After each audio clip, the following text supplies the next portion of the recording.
of the ingredients for smallpox. We don't even give that vaccine anymore because it's been eradicated. There's a lot of vaccines on there that aren't given to children. So we think that that and the product insert in particular are are a way to discourage vaccinations, which, as you can imagine, Missouri's physicians are opposed to. And I'll see the rest of my minutes, I suppose, but I'll answer any questions you may have. Representative Pollock. Go ahead, please. Thank you for your testimony.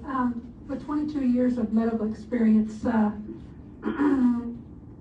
I know that you can ask the wonderful manufacturers of this medicine to provide extras, and they will.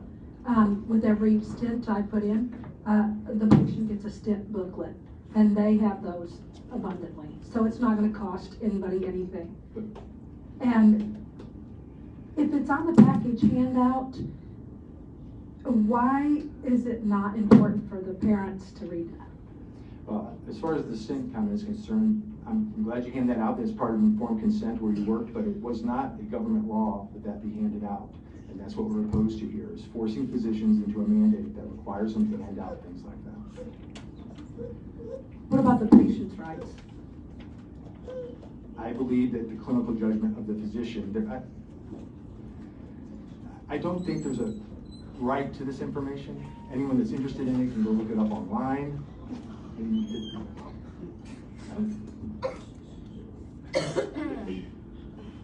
We can legislate it into a right, I guess, but we're trying. There's no right in the Constitution, so.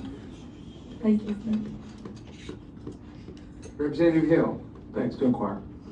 Go ahead, please. Thanks for answering my question, Mr. Hall. I appreciate it. Hey, I am very sensitive to litigation situations, especially in the physician field and the provider field. I understand that. We talk about that a lot. I'm pretty sensitive to parents as well, right? I think you heard my story before, so you know I have, not had a great experience regarding vaccinations.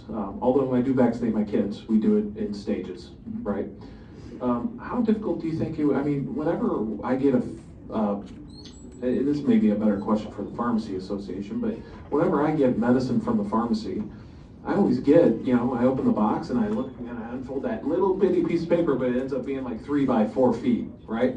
And I read through all the nonsense and some of it does kind of scare me, but how hard would that be for this body to mandate that the vaccine, just because we get it from the physician's office,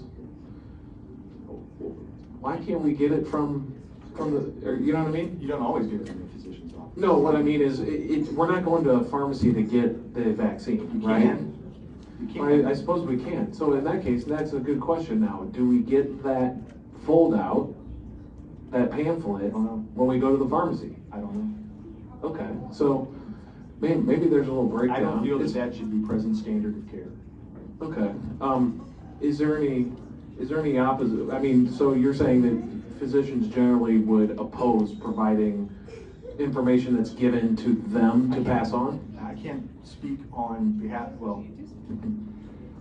generally speaking, I think that if it's scientifically valid information that benefits the patient, I don't think there'd be any reason to not disclose it. Right.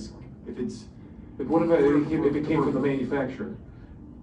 Would physician offices have a problem forwarding information from the manufacturer? Not if it's asked at the request of the patient. Okay. Okay. I think that's a reasonable request. If a physician refuses to provide that information, even though it's in their possession and provided for by the pharmaceutical company, what happens then? What do we do then? Because obviously, these folks are here because... we're not insinuating that we punish physicians. No, of course not. But I do want some sort of recourse. Do we tell pharmaceutical companies that we need to provide that information online? You could, I guess. Is that a better method? It might already be online. It could be, but obviously, these people are here for a reason. My guess is it's probably not easy to get. Well, if you Google MMR product insert, I bet a PDF will come up. And are those? Do you think those manufacturers have to keep that updated? Do you think they change? I would imagine. Yeah. And a general question before we end.